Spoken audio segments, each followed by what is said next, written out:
Bonjour à tous, on vient vous faire cette vidéo tout simplement pour répondre à une question qu'on a eue ces derniers temps sur la question c'était comment on fait avec Sébastien pour booster notre système immunitaire. Alors c'est vrai que là on en entend beaucoup parler, notamment avec ce qui se passe.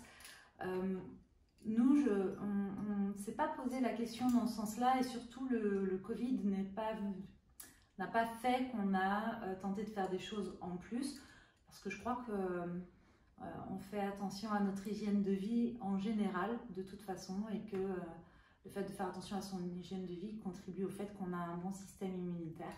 Donc voilà, donc dans les petites choses que nous faisons dans notre quotidien. Déjà, je crois que la première chose c'est que on fait vraiment attention à notre hygiène alimentaire.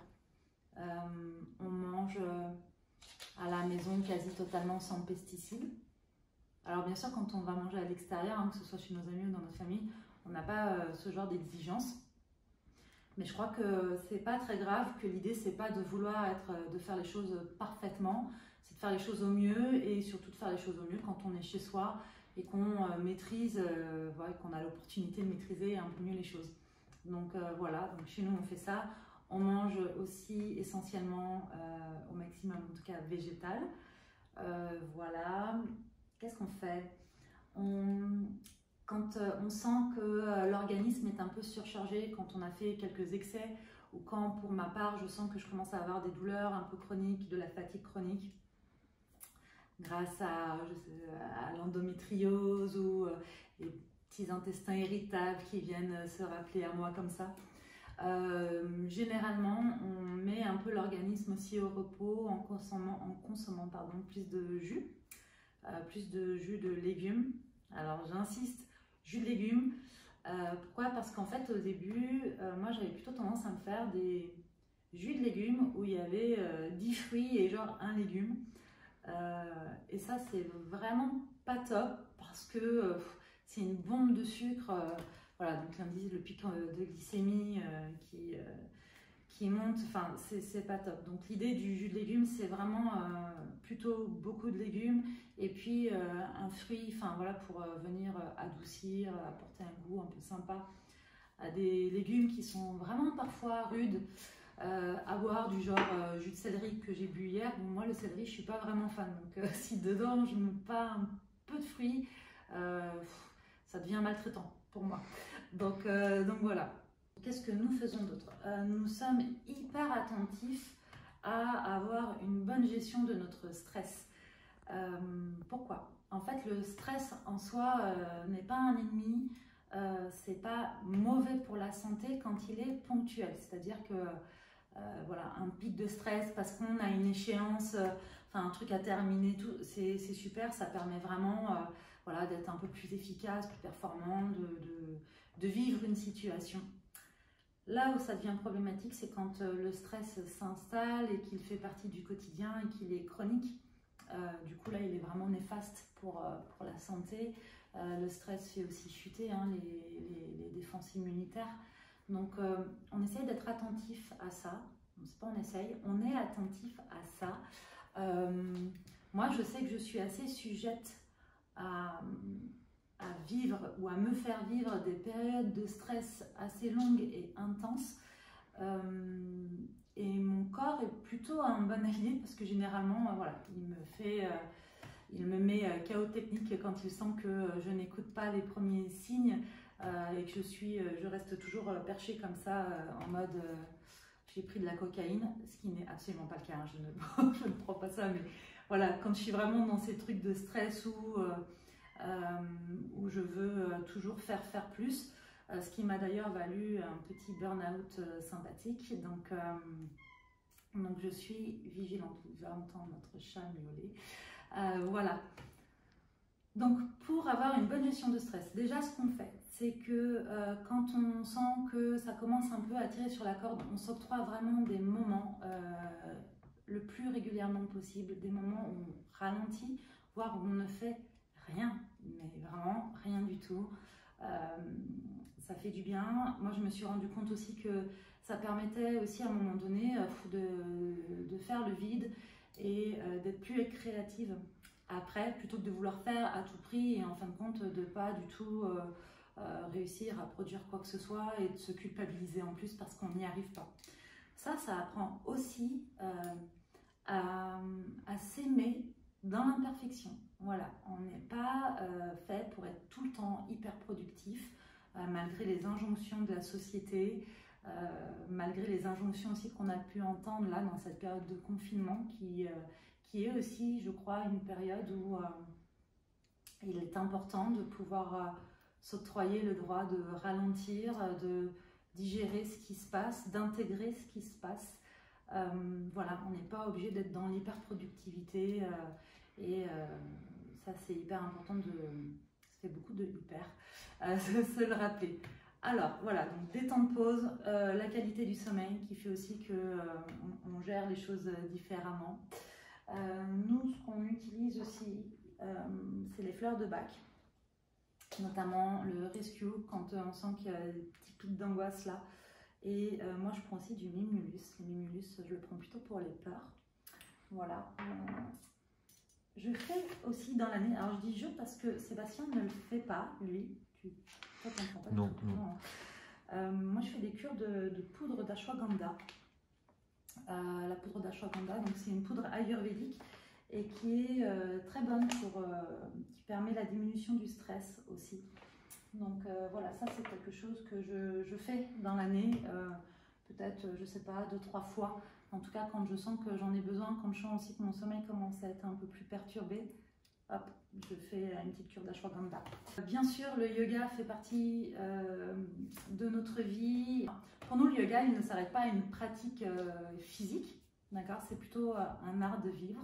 Et du coup, dans cet art de vivre, il y a effectivement l'alimentation, la manière dont on gère notre quotidien.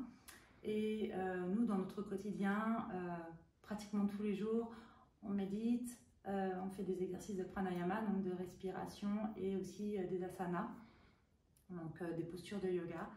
Voilà, ça c'est dans l'idéal tous les jours. On s'accorde aussi des moments de pause avec ça. Et si on n'a pas envie d'avoir une pratique, enfin de faire des asanas, donc des postures, voilà, on va au moins s'asseoir quelques instants sur notre coussin pour méditer. Ça c'est important pour nous en tout cas d'avoir toujours quelque chose qui nous permet de nous recentrer sur l'instant présent. Voilà. Plutôt que de toujours être soit en train de ruminer le passé, soit de se projeter comme ça vers un futur qui est incertain dans tous les cas, aujourd'hui comme tous les jours, puisqu'en fait, même si on peut faire le choix d'alimenter des choses qui nous mettent en joie, des projets qui nous mettent en joie, n'empêche que le futur, on ne le connaît pas, il n'est pas encore là, donc voilà. Nous, ces pratiques-là, elles nous permettent vraiment de pouvoir nous recentrer et de revenir dans l'instant présent, de revenir au niveau du corps aussi, et d'arrêter d'être coincé dans la tête comme ça avec ce tourbillon de pensées qui peut venir nous parasiter, ou ce mental qui peut venir nous raconter des histoires parfois. Et généralement, quand le mental commence à nous raconter des histoires, c'est rarement des contes qui finissent bien.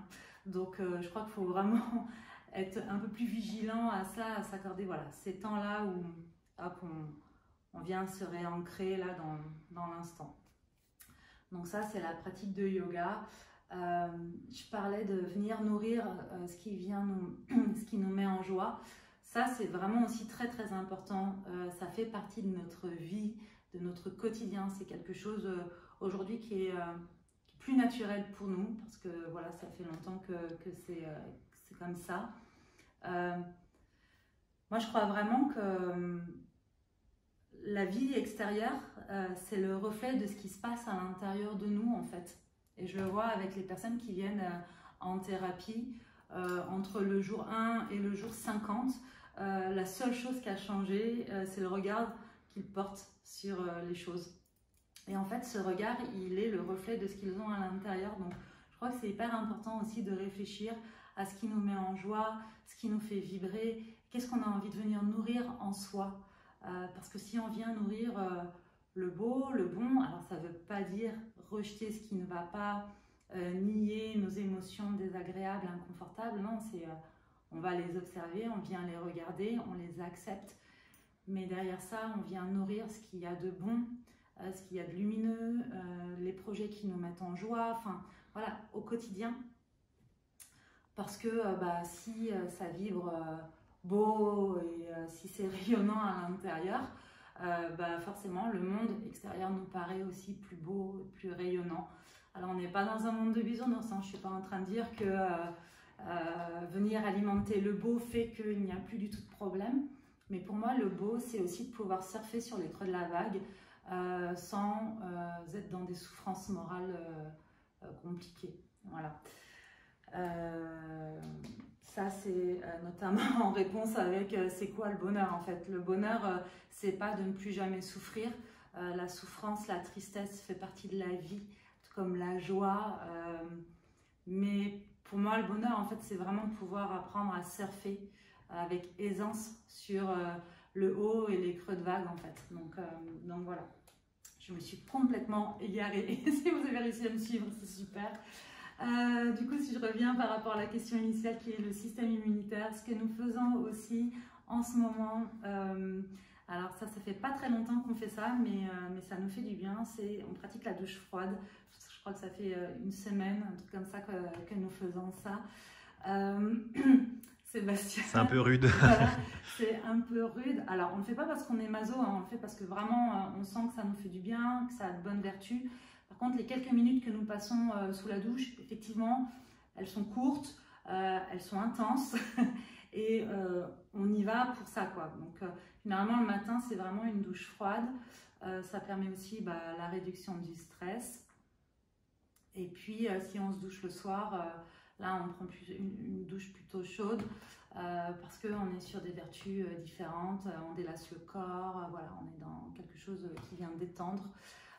Voilà, donc douche froide. Avant la douche, moi, ce que je fais, pareil, je dis, moi, tu ne fais pas toi le brossage. Non. Donc, moi, je fais avant la douche un brossage à sec. C'est-à-dire que je commence par le bas de mon corps et je viens brosser comme ça mon corps de bas jusqu'en haut en direction du cœur.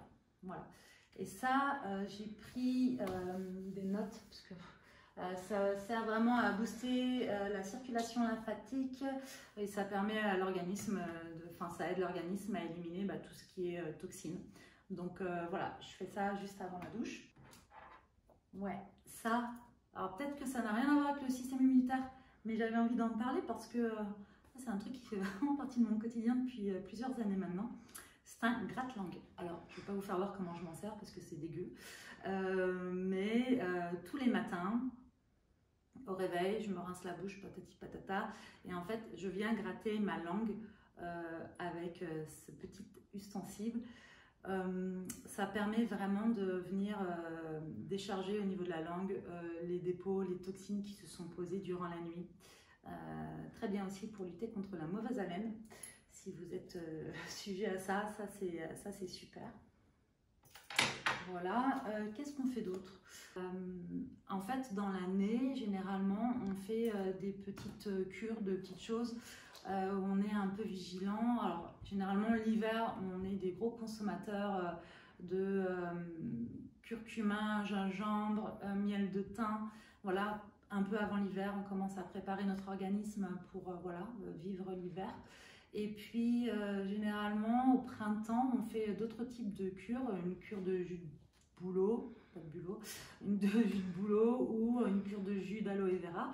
Tous ces principes-là, toutes ces petites choses-là qu'on a mis en place dans notre quotidien, encore une fois, elles ne sont pas dues au Covid parce qu'en fait, Covid ou pas Covid, je ne crois pas qu'il faille s'inquiéter de son système immunitaire là, aujourd'hui, maintenant, mais plutôt tout le temps, en fait. C'est notre corps, c'est notre santé, c'est le seul véhicule que nous avons pour cette vie-là de toute façon. Donc c'est comme votre voiture à un moment donné, si vous arrêtez de lui donner de l'essence, si vous mettiez du diesel alors que c'est une essence, si vous ne faites pas les révisions en temps et en heure, le corps, la voiture lâche. Le corps c'est pareil. Donc si je récapitule, bonne hygiène alimentaire, bonne hygiène de vie tout court, un bon sommeil, une bonne gestion du stress, bref, tout ce qui vient nourrir positivement votre corps et votre esprit est bon pour votre santé. Et j'ai envie de terminer par ça. Je vous souhaite une bonne journée.